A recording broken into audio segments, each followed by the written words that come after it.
Jakove, na spavanje. Dobro.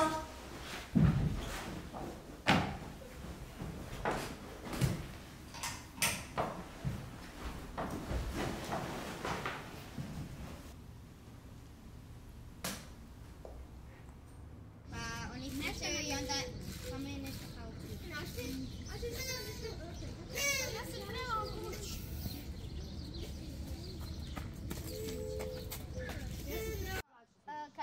Kad nam je Tomijan rekao da leptiri kakaju alkohol.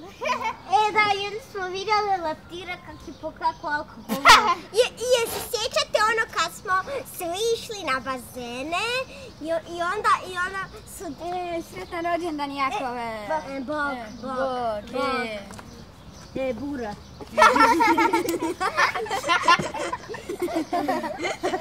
Ajmo. Jesi sjećate kad... Tebi nešto čuna kod dane dvije? Da, otkad su one tu? Da, šta one tu hoće? To neće vidjeti. Da. Šta vi tu radite? Da, jer vam treba pomoć.